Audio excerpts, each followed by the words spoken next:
The sharp sound of a slap against flesh echoed through the high ceilings of the dining room and instantly silenced the laughter of 50 wealthy guests. I am Katrina, 32 years old, and I had never felt such deep humiliation until that Thanksgiving night in Park City. Everything started innocently enough, as I was carefully navigating through the crowded living room with a silver tray of vintage red wine when a tipsy guest suddenly stumbled heavily into my right arm. The dark crimson liquid splashed violently all over the pristine white silk dress my sister was wearing to show off to our relatives, while I struggled to regain my balance. My sister did not hesitate for a single second before her hand flew across my face with enough force to leave a burning red mark on my cheek. She glared at me with pure venom in her eyes, while the entire room watched in stunned silence as she screamed at the top of her lungs, "Watch where you're going. Are you blind?" My mother rushed forward immediately to check on the dress without even glancing at me to see if I was injured by the collision or the assault. She grabbed my arm roughly to pull me away from her precious favorite daughter and shouted in front of everyone with a voice full of disdain, "Apologize to your sister, or get out of here." I looked toward my father for some shred of defense, but he simply walked to the heavy oak front door and held it open with a cold expression that told me I was no longer welcome. I stepped out into the freezing winter night without saying another word, because I knew this was the final crack that would shatter our family forever. But before I tell you how I made them lose everything by the next morning, please subscribe to the channel and hit the like button to support my journey for justice. I gripped the leather steering wheel tightly as my car cut through the blinding snowstorm, burying the winding mountain roads of Park City, and the physical sting on my cheek was already fading into a cold and dangerous clarity. The humiliation I felt back at the villa was quickly being replaced by a calculation that was far sharper than any grief I had ever felt before. I navigated the treacherous curves leading toward my penthouse apartment, while letting the silence of the car wash away the chaotic noise of the party I had just left behind. It was truly ironic how quickly my family had forgotten exactly who saved them from living on the streets 5 years ago when the real estate market crashed and took my father's business down with it. I remembered vividly how Dad had sat at my kitchen table with his head in his hands, while begging me to buy the villa so his wealthy friends would never know he was bankrupt. I was the one who quietly purchased the property to keep up appearances for their social circle, while Bianca was busy spending money she did not earn on vacations she could not afford. I had even foolishly agreed to fund her fashion boutique chain, because Mom insisted that Bianca just needed a little help to get started on her own feet. They seemed to believe that my generosity was an infinite resource that they could exploit forever without ever showing a shred of gratitude or basic respect in return. The elevator ride up to my floor felt agonizingly slow because my mind was already racing through the legal clauses I had written years ago for this exact scenario. I entered my dark apartment and did not even bother to turn on the lights as I walked straight to the home office where I kept my most important documents. I pushed aside the large abstract painting hanging on the north wall to reveal the hidden steel safe that contained the only leverage that mattered now. My fingers moved automatically over the keypad to enter the combination that would unlock the reality my family had conveniently chosen to ignore for half a decade. I pulled out the thick leather binder containing the property deed and the business investment contracts that I had not looked at since the day I signed them.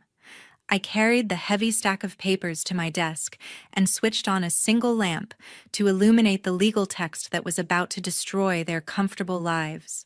My finger traced the line on the property deed, which clearly stated in bold capital letters that the sole owner of the estate at 4500 Silver Creek Road was me. They were living there under a zero-rent lease agreement that gave me the absolute right to terminate their residency if they violated the Code of Conduct clause. I flipped through the pages until I found the business loan agreement for the boutiques that Bianca paraded around town as her own personal success story. Clause 14. B was explicit about the immediate repayment of the entire principal amount, plus interest if the beneficiary engaged in conduct detrimental to the investor's dignity or reputation.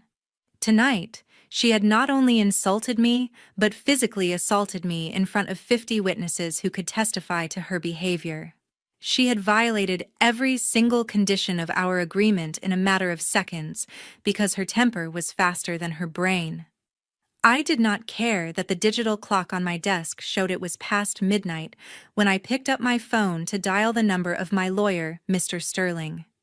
He answered on the second ring with the professional alertness of a man who was paid to handle high-stakes crises at any hour of the day.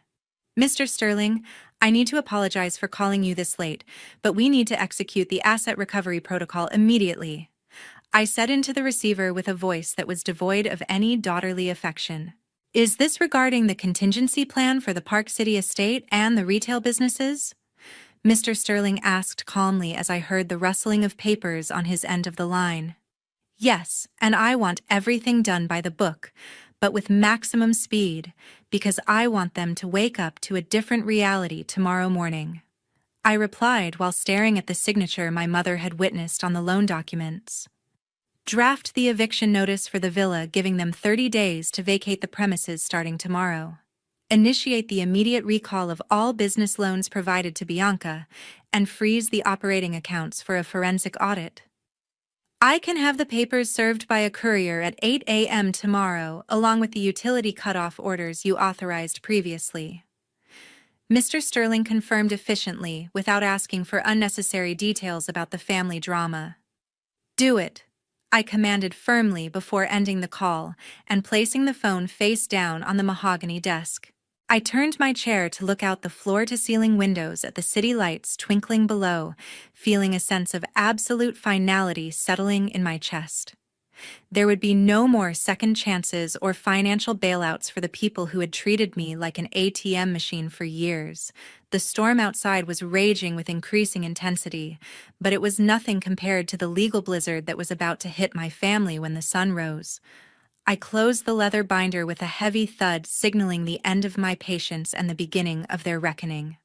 The next morning, when the weak winter sunlight had just begun to touch the massive floor-to-ceiling glass windows of the villa, the nightmare I had orchestrated officially began for my sleeping family. The house was usually a sanctuary of automated warmth and technological comfort that shielded them from the harsh Utah climate, but that sense of security was violently ripped away in a single second. Suddenly, the gentle hum of the geothermal underfloor heating system died out completely. The ambient, recessed lighting in the hallways flickered into darkness, and the high-speed fiber optic internet connection that connected them to the outside world was severed at the source.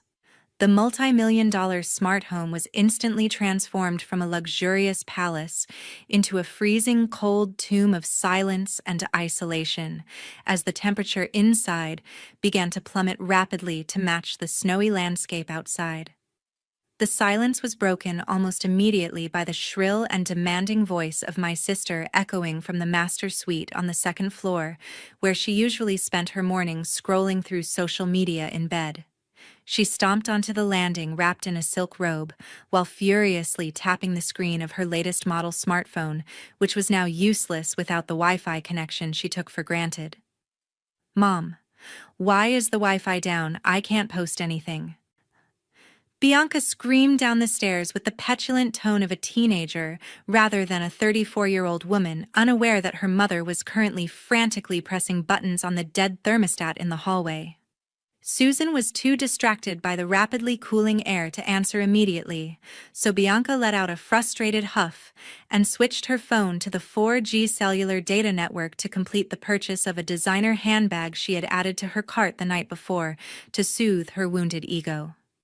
She pressed the place order button with a smirk of anticipation, expecting the usual dopamine rush of a confirmed purchase, but instead, the screen flashed a terrifying crimson notification that froze the blood in her veins.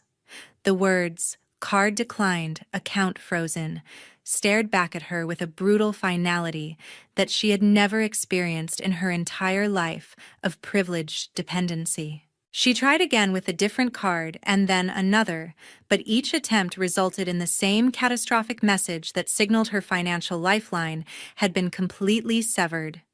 Down in the living room, my father was aggressively flipping the light switches up and down as if brute force could make the electricity return to the dead circuits.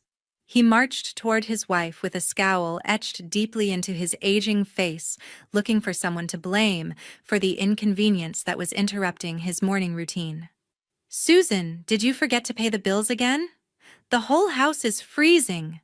Richard snapped at her with biting sarcasm, completely failing to realize that this situation was far more serious than a simple administrative oversight or a missed utility payment.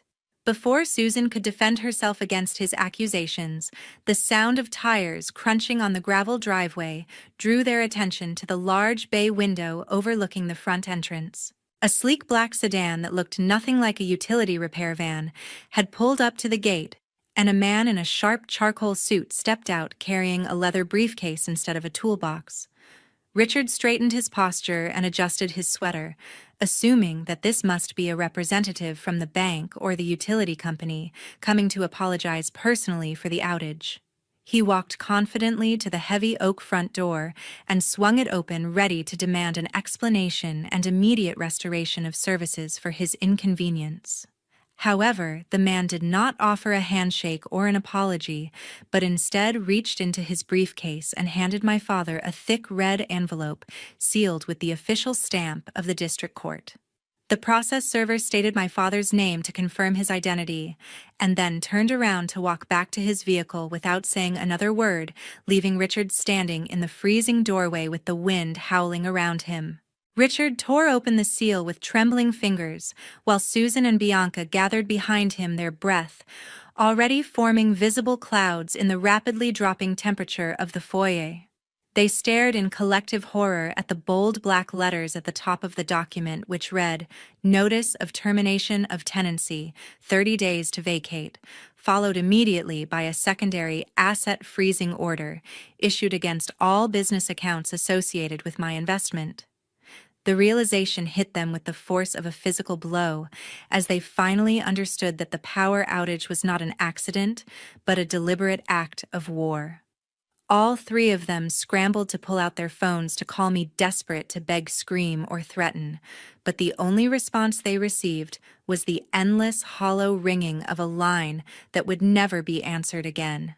2 days after the first sanctions were issued against the residents of the Park City Villa, I sat at the head of the long mahogany table in the glass-walled conference room of my company headquarters. The silence in the room was heavy and suffocating, despite the bustle of the city outside, because I knew exactly what was coming next.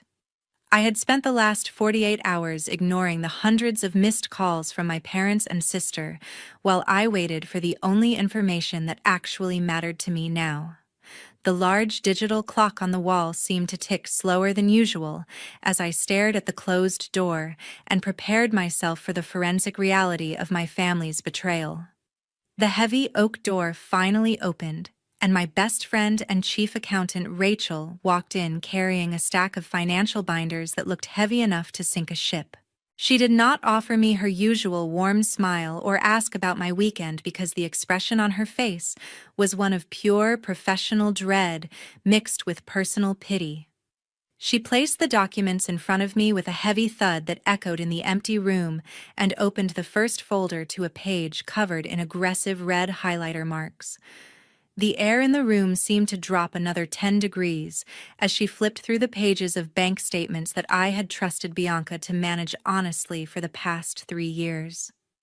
Rachel pointed a manicured finger at the rows of suspicious transactions that populated the spreadsheet and looked me directly in the eyes with a grim expression.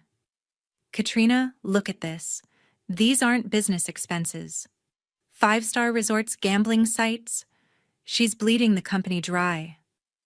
I pulled the heavy binder closer to inspect the evidence myself, feeling a cold knot of nausea forming in my stomach as I realized the absolute magnitude of the theft. Bianca had not just been mismanaging the boutiques through incompetence or laziness. She had been systematically siphoning funds through a complex web of fabricated vendor invoices. I saw recurring payments for consulting fees that went directly into offshore accounts and massive withdrawals for inventory that never actually arrived at the warehouse or appeared on the sales floor. The credit card statements painted a grotesque picture of a woman living a billionaire's lifestyle while the business she claimed to run was drowning in red ink and unpaid vendor debts.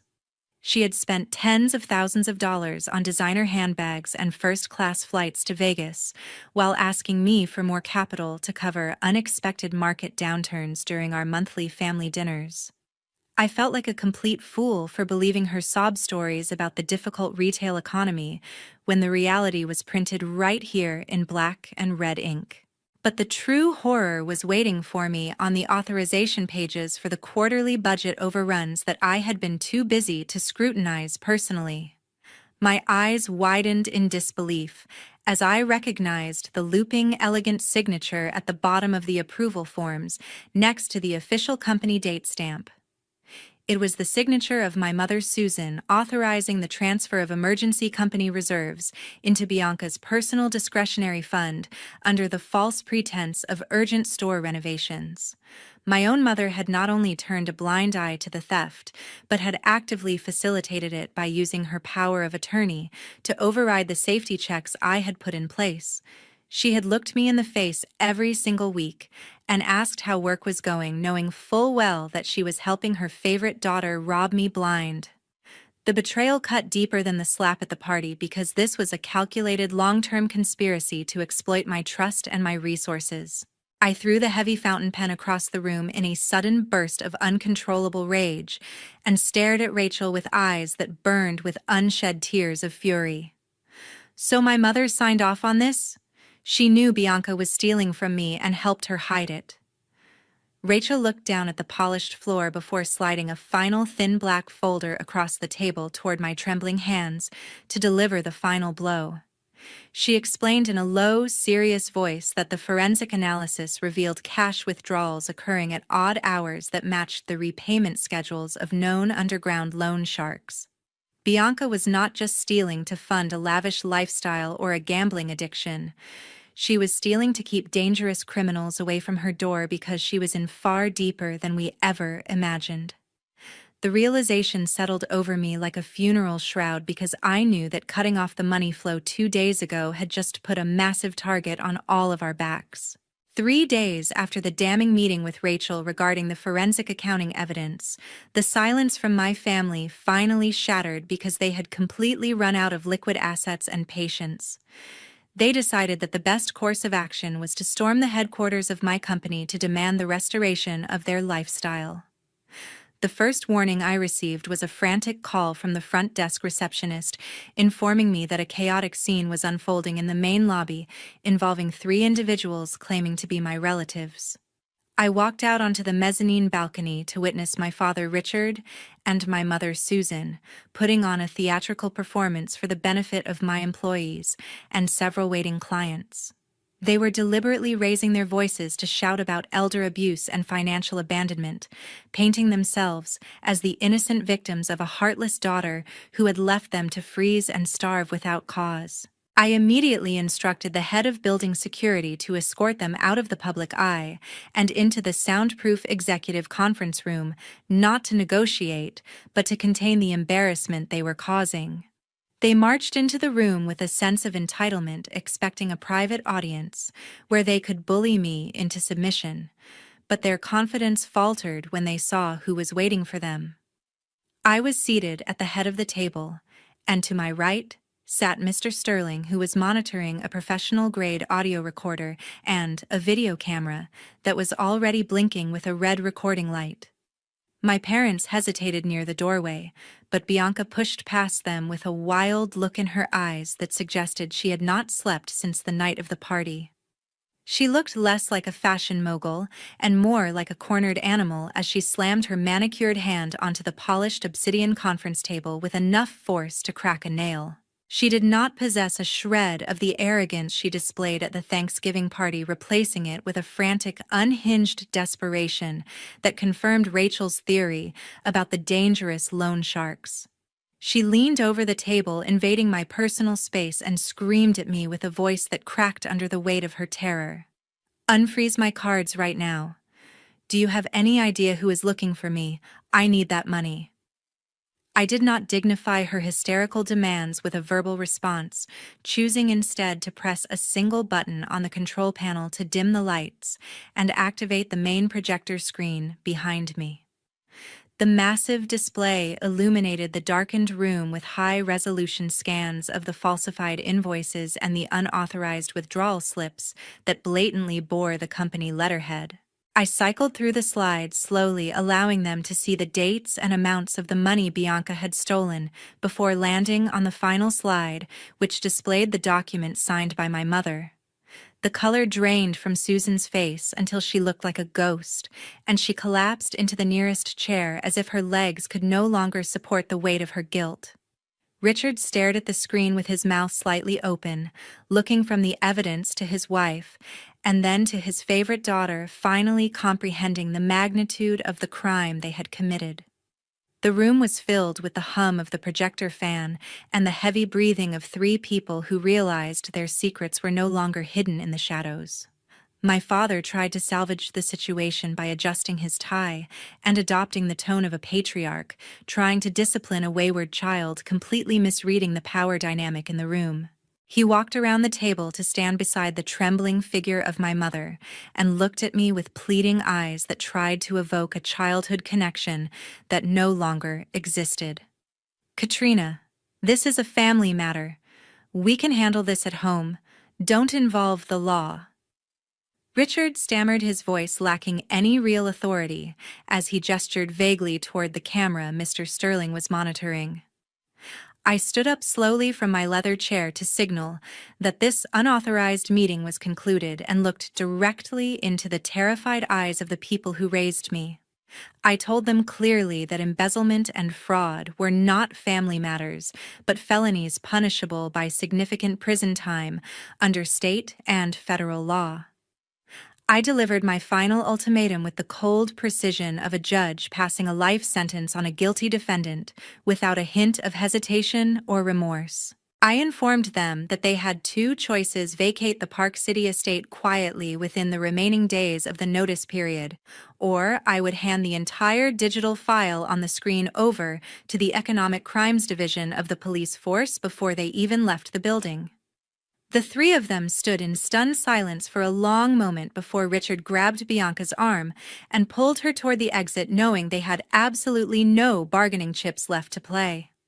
They shuffled out of the conference room defeated and broken, leaving me alone in the dim light of the projector screen with Mr. Sterling. I watched the door close behind them and felt a profound sense of relief, knowing that the hardest part of the battle was finally over. 1 week before the 30-day eviction notice was scheduled to expire, the crushing pressure from the criminal underworld finally pushed Bianca past the point of rationality and turned her into a desperate fugitive. The atmosphere inside the freezing Park City villa had transformed from a tense family standoff into a suffocating cage of fear, because my sister knew that her time was running out much faster than the eviction clock. While my parents were consumed with the stress of packing their belongings into cardboard boxes, Bianca was paralyzed by a much more immediate and physical danger that was lurking just outside the estate gates. The breaking point arrived late in the afternoon, when Bianca received a terrifying final ultimatum on her burner phone from the loan shark she had foolishly borrowed money from to fund her gambling addiction. The message was not a vague threat, but a specific promise to break her legs if she did not come up with $50,000 in accrued interest within the next 24 hours. She spent the rest of the evening pacing around her bedroom like a trapped animal, chewing her fingernails until they bled, knowing that I had completely cut off her access to the company funds she used to rely on. She waited until the grandfather clock in the hallway chimed 3 times in the morning, signaling that exhaustion had finally overcome my parents after another long day of arguing and packing. Bianca crept out of her room dressed in dark clothing, moving silently across the hardwood floors that creaked ominously in the silence of the unheated house. She slowly pushed open the heavy wooden door to her parents' master bedroom, holding her breath as she listened to the rhythmic snoring of the father who had always protected her and the mother who had always enabled her. She crawled on her hands and knees toward the side of the bed, where she knew my mother kept a small fireproof lockbox hidden underneath the frame for emergencies. Her hands were shaking so violently that she struggled to align the tumblers of the combination lock, which she had memorized years ago during a previous financial crisis.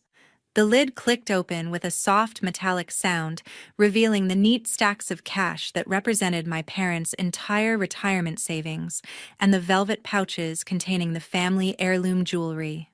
She stared at the diamond ring that had belonged to our grandmother, and the gold watch my father had received for 30 years of service, feeling a momentary pang of guilt piercing through her survival instinct.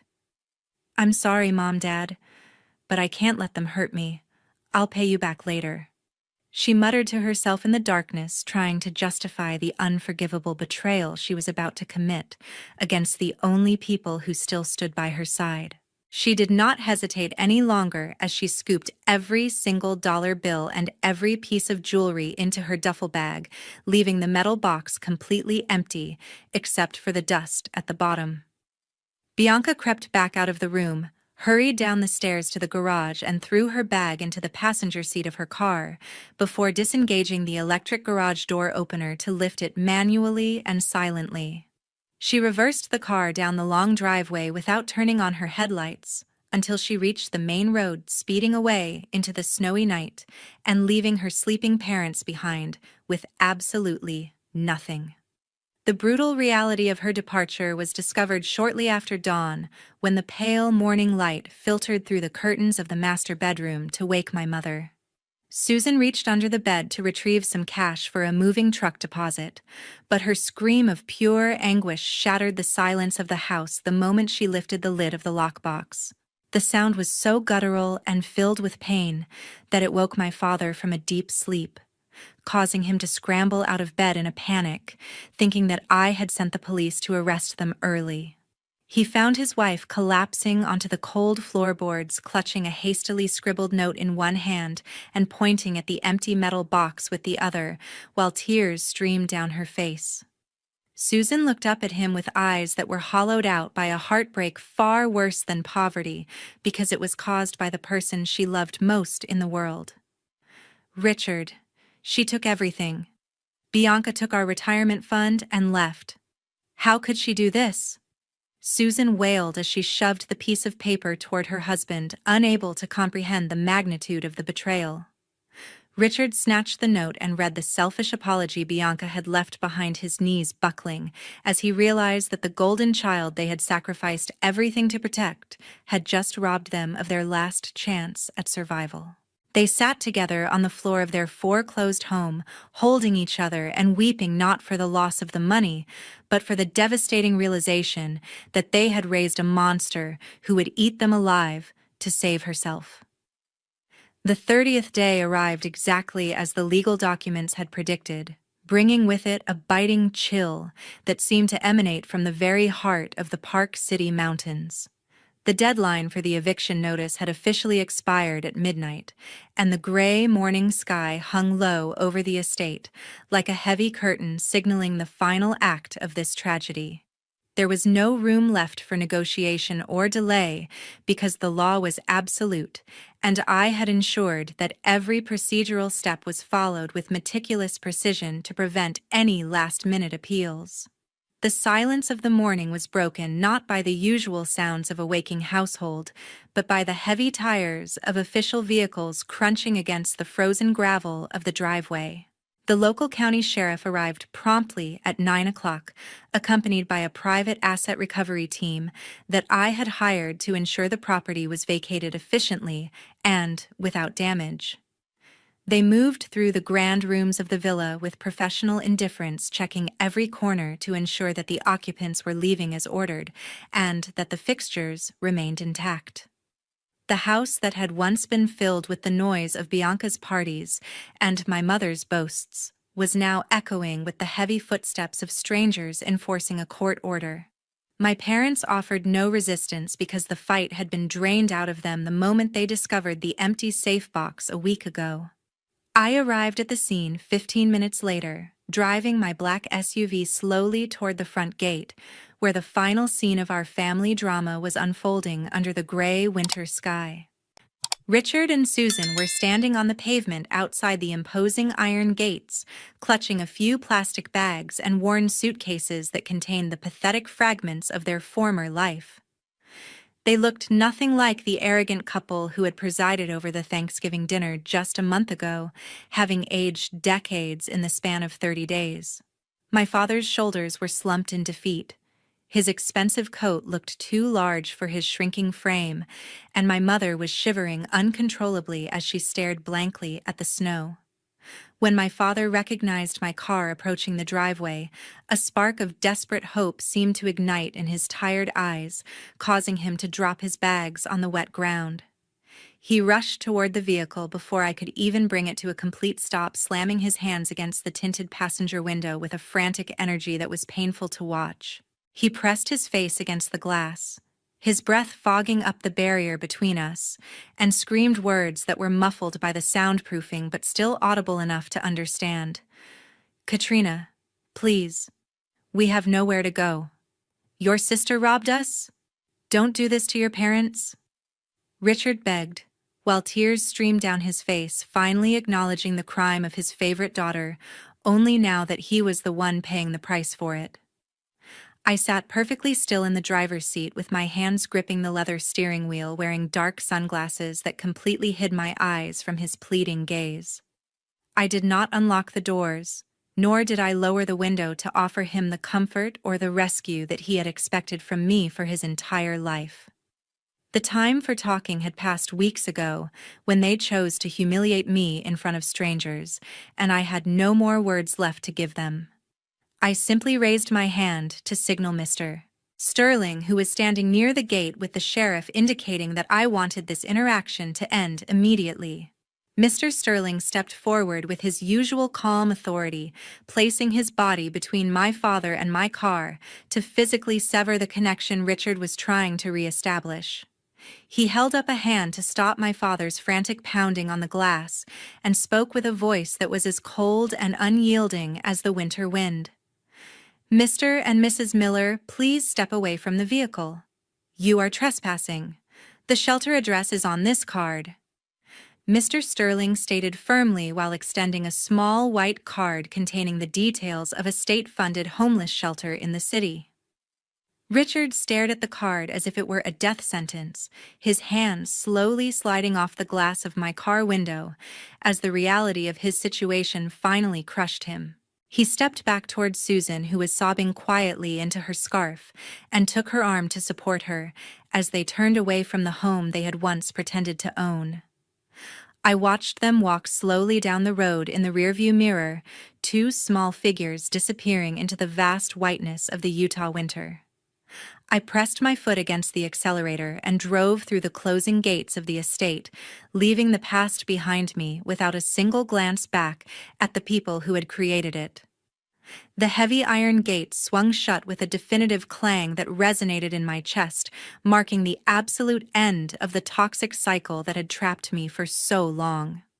3 months have passed since that tumultuous family storm tore through my life, and the chaotic noise of betrayal has finally been replaced by a serene and orderly silence. The winter snow has melted away from the streets of Park City to reveal the promise of spring, mirroring the profound transformation that has taken place within my own existence now that the toxicity has been purged.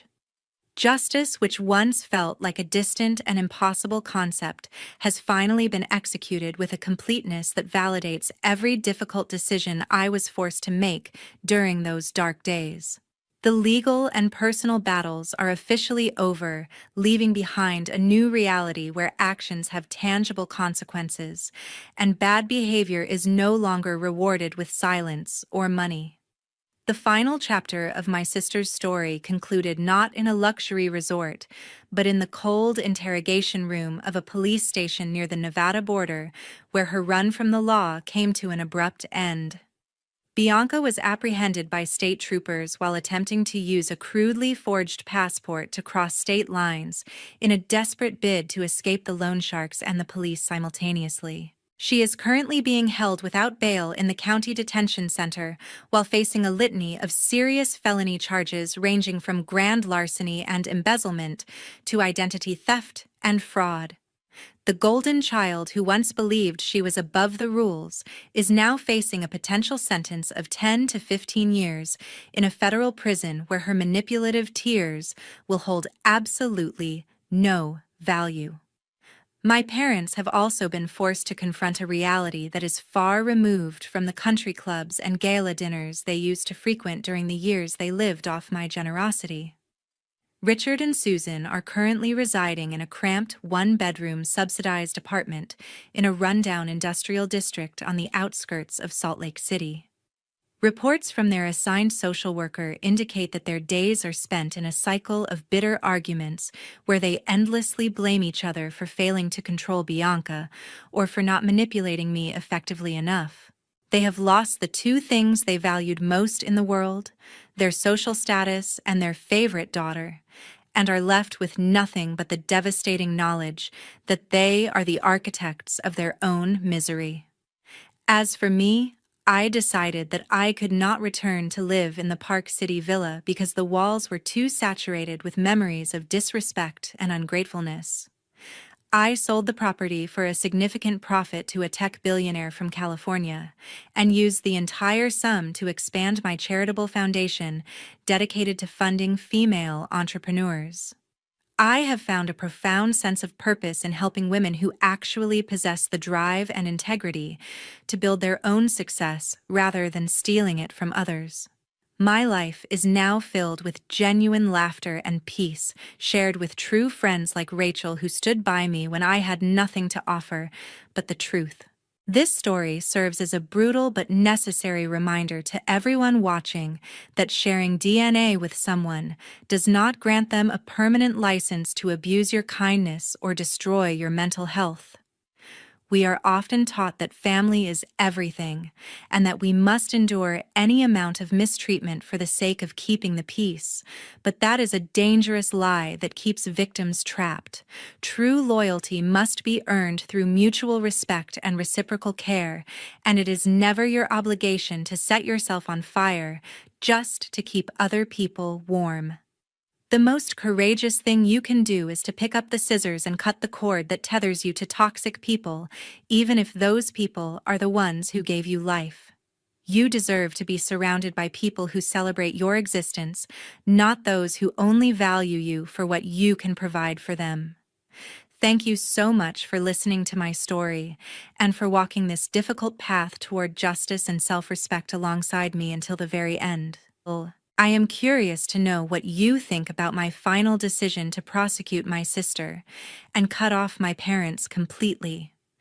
Do you think I was too harsh, or would you have done exactly the same thing if you were in my shoes? Please share your honest thoughts and similar experiences in the comments section below, and do not forget to subscribe to the channel for more stories about resilience and justice.